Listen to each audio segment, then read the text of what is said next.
Good morning, River Point. Make sure to follow River Point's Facebook page for daily scripture reading. Have a great week. Here is Elisa and Adam with some music.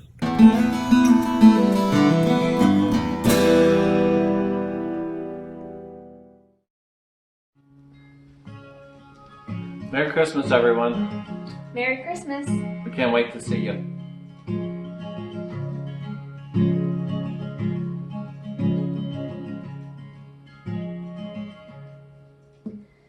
Follow the star to a place unexpected. Would you believe after all we projected a child in a manger? Lowly and small, the weakest of all, unlikeliest hero, wrapped in his mother's shawl, just a child. Is this who we've waited for? 'Cause how many kings step down from their homes? How many lords have abandoned their homes? How many greats have become the least for me? And how many gods have poured out their hearts to romance a world that is torn all apart? How many fathers gave up their sons for me? Bringing our gifts for the newborn Savior, all that we have, whether costly or meek, because we believe. Gold for his honor and frankincense for his pleasure and myrrh. For the cross he will suffer, do you believe? Is this what we waited for?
Silent night, holy night, all is calm, all is bright, round and virgin mother and child, holy infant, so tender.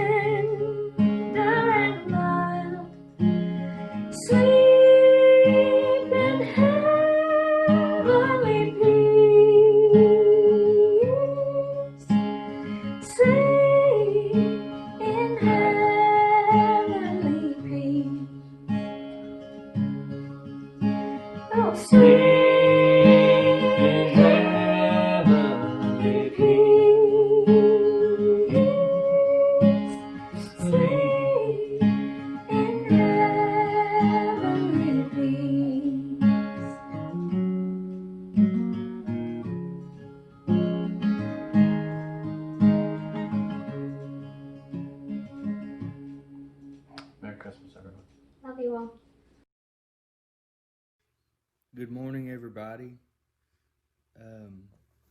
In the spirit of Advent, I'm going to be talking about joy, and it's going to be broken up into this Sunday morning and next Sunday morning. So today we're going to talk about God's creation and just the joy in it. I'm going to start by reading Psalm 24. The earth is the Lord's and all it contains, the world and those who dwell in it. For he has founded it upon the seas and established it upon the rivers. Who may ascend into the hill of the Lord, and who may stand in his holy place? He who has clean hands and a pure heart, who has not lifted up his soul to falsehood, and has not sworn deceitfully, he shall receive a blessing from the Lord, and righteousness from the God of his salvation. This is the generation of those who seek him, who seek your face. So back to verse 1, the earth is the Lord's and all it contains, the world and those who dwell in it. I'm reading a book right now, and there's a part of it I want to read to you guys, and it might seem long for a second, but it's really not that long. And this guy kind of sums it up for me. He's talking about just kind of putting numbers to God's creation, and it really is wowing when you hear something like this. For example, the slant of the earth tilted at an angle of 23 degrees produces our seasons. Scientists tell us that if the earth had not been tilted exactly as it is, vapors from the oceans would move both north and south, piling up vast continents of ice. If the moon were only 50,000 miles away from the earth instead of 250,000, the tides might be so enormous that all continents would be submerged in water. Even the mountains would be eroded. If the crust of the earth had been only 10 feet thicker, there would be no oxygen, and without it, all animal life would die. Had the oceans been a few feet deeper, carbon dioxide and oxygen would have been absorbed, and no vegetable life would exist. The Earth's weight has been estimated at 6 sextillion tons. Okay? That's a 6 with 21 zeros. Yet, it is perfectly balanced and turns easily on its axis. It rotates daily at a rate of more than 1,000 miles per hour, or 25,000 miles each day. This adds up to 9 million miles a year.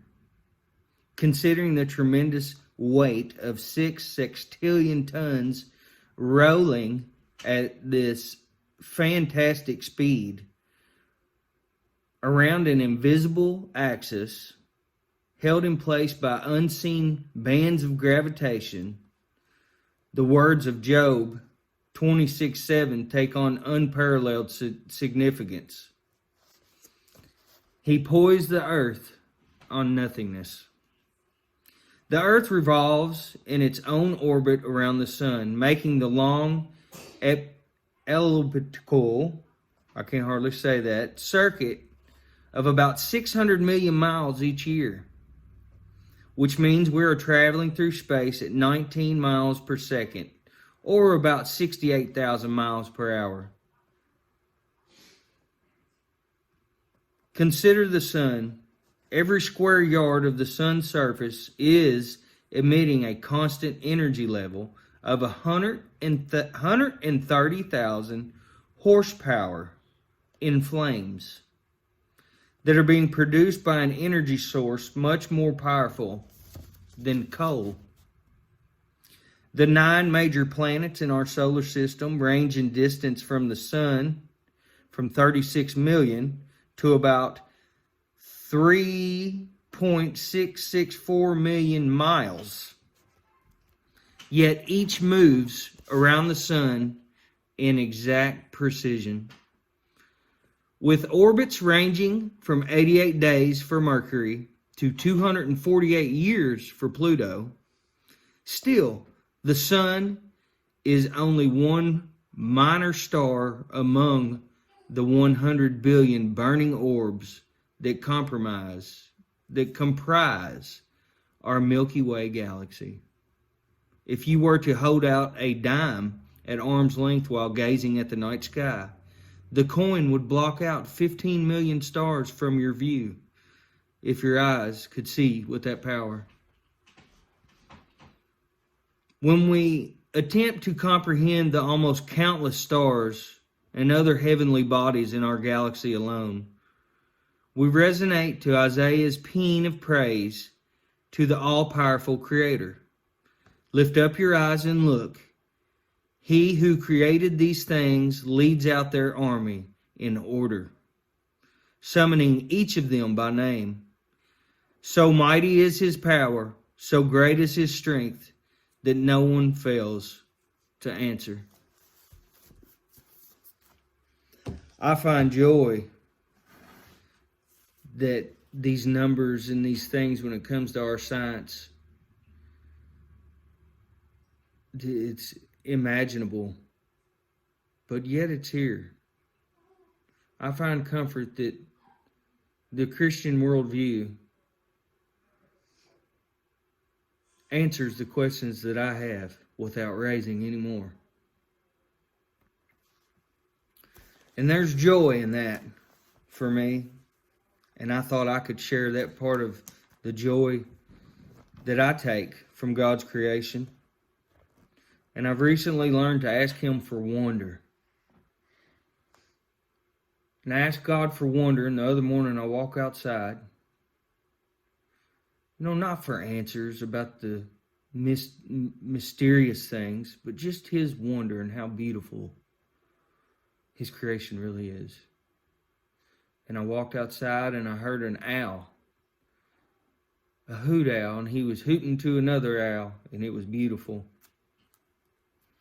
And that leads us to Psalm 104, verse 31 through verse 34. Let the glory of the Lord endure forever. Let the Lord be glad in His works. Another translation of that will say, let the Lord rejoice in His works and in His creation. He looks at the earth and it trembles.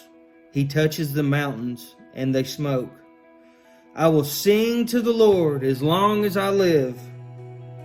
I will sing praise to my God while I have my being. Let my meditation be pleasing to Him. As for me, I shall rejoice in the Lord. Guys, I hope that you folks out there that are watching are able to find joy in the Lord this morning. And next Sunday, we're going to bring it into a more personal level with that joy and with Jesus. Hope to see y'all again.